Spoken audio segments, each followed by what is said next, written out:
The crate! Pick up the gun. Now, switch to your new gun. That was the test? I fucking nailed it!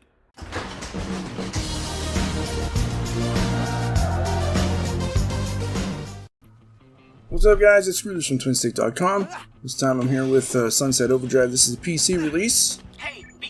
This has been out for about, well, it's been out since October of 2018, so it's not really anything new, but I did pick it up, and it seems okay. I never played it on the console. It came out in 2014 on consoles. But so far, yeah, so far I'm having an okay time with it on PC. The game really wants you to see all this grinding. This is how you traverse the city. Just walking around doesn't really work. They even make a point of telling you that if you're looking for a sprint button, it's called grinding. So you're definitely supposed to just jump on wires and hang and grind your way around. These are the quote-unquote zombies. They're not zombies. They're, well, they are zombies. They call them mutants. It's all the same. And as you go around the city, as you can see here in just a moment, you find these big battles with these guys, and you can just sort of play around and have a good time. I think that once you get some good stuff unlocked, you might be able to save people that might help you play. Might help you with upgrades and that kind of stuff. You see the guy running there. And your character has sort of, they call them amps in this game. Basically, you just make superpowers, and you just kind of float around. The physics are real floaty, and you shoot these guys with whatever weapons you have cobbled together. And it's not quite like something like not Dead by Daylight. What am I trying to think of? There's a zombie games, real famous ones, where you cobble weapons together, literally cobble weapons together out of random things you find. It's not quite like that. You'll buy some from a guy and like a vendor at your main base, and so on and so forth. Bouncing around though, shooting these guys. I didn't make it in time for that guy, so I think I just bailed. Challenges. This is going to show you a bit of challenges. The cutscenes are real funny. There's a bit of humor in the game. Some fourth wall breaks, as you can see there. Yeah, I mean it's pretty typical open world kind of hack and slash adventure. But it's funny, and costumes, as you can tell, are pretty funny. I made my guy look kind of like a rockabilly character. Yeah, it's not like incredibly special, but it's fun. It's fun enough. And actually, that shot right there shows you all that is the city. It's a pretty good sized city, and you can go everywhere. And I'm kind of excited to make it a little further in the game and get out of this kind of starter area, which I'm still in. I've been playing a couple hours now, really. Not very long. And yeah, we'll see how it goes from there. But I don't know, this was just on my list for a while of something to get, and so I did, and I don't think I regret it. That doesn't sound particularly glowing, I guess, but it's alright. It seems fun. This is the first time we do a challenge, and it's actually part of the story to do a challenge here, and I'm not really into the whole challenge thing, for the most part. The only game I was really into challenges with was like Steep. Because that was the game, challenges. In this, I think it's more fun really to do the missions. This is the challenge itself doesn't seem that great, and if it's any indication of how the challenges go, it's not that cool. Just repeat a few things until the timer runs out, and that's what you do. It's not that special. It's alright though, and I think probably, I would imagine there must be a few different types at least. I'm not particularly good at them. I'm not particularly good at the game. The weapons themselves don't really feel all that effective. There's the first weapon you get is like a blunderbuss, kind of a comedic looking blunderbuss, and it's very effective. And explosive weapons are pretty effective, but like, I don't know, your pistol, you get a weapon that fires vinyl records. None of them really feel all that powerful.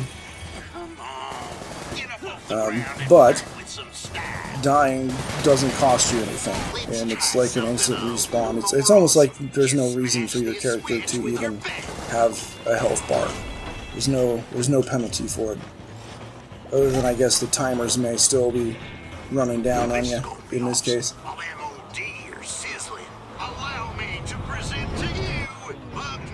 The amps, the characters' amps, we call them amps, they're power-ups. You can see up in the right-hand corner there, that like lightning bolt thing, that's your style meter, and the more you fill that up, the more crazy moves you can do, and so on and so forth.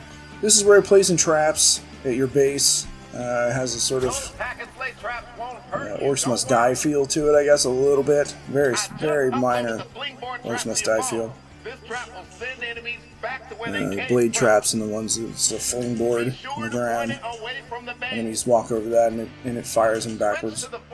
They seem pretty effective, I guess. I sped this up because I'm still learning how to do it, even though it's saying it right in front of my face. In fact, the UI is really in your face all the time. But I just wasn't, I guess, paying that much attention to it and feel a little silly about that because it is just right there, telling me exactly what to do. Gotta keep an eye on your power usage. And yeah, you can see above the minimap there. Above the minimap, you can see there's another little lightning bolt, that blue one. That's your power gauge, and that indicates how many traps you can place. Yeah, it works. I haven't really done many. This is only the second time I've done like a base defense mission. But these are pretty exciting, actually, and pretty challenging. In fact, the first time I did this, I died, almost lost it. But you can see what I mean by the weapons not being very powerful. I'm just unloading on them. Nothing's really happening here. Yeah. It just doesn't really seem to do any good. Yeah. I think at some point here I do switch up to the blunderbuss weapon thing, and that really helps. Hey man, there's an outer barricade. Some explosion there. See, there's the explosive weapons actually help. This actually launches explosive teddy bears, which is silly and fun. The whole game is silly and fun. You see the explosion even looks like a teddy bear head. The ears. It's pretty good. Yeah, there you go. See, I died. No problem. Your respawns are silly. My favorite one is like the DeLorean time machine shows up and Marty McFly gets in right after you get out and flies off in it. It's pretty funny. But this is the blunderbuss. This is the most effective weapon. It's the first one you get. Unfortunately, ammo for everything is really limited. There must be ways to upgrade that. You can see also as I'm killing these enemies, there are like energy drink cans coming at me. That's what you use for currency. For silly reasons I don't understand entirely.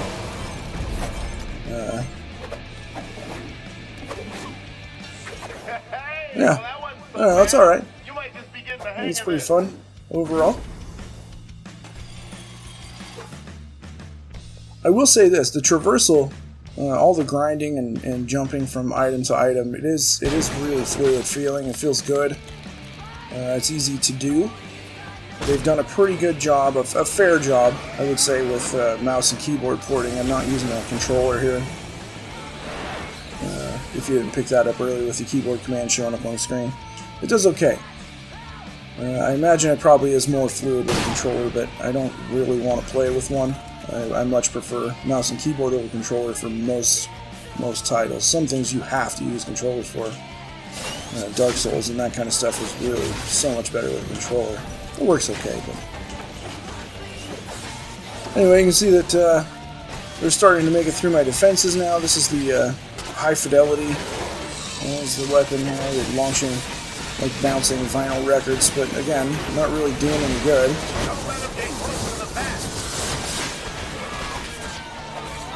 Some weapons are, I think, more effective than others. You see, look at the blunderbuss thing. Just, I don't remember what it's called, but man, blast and stuff.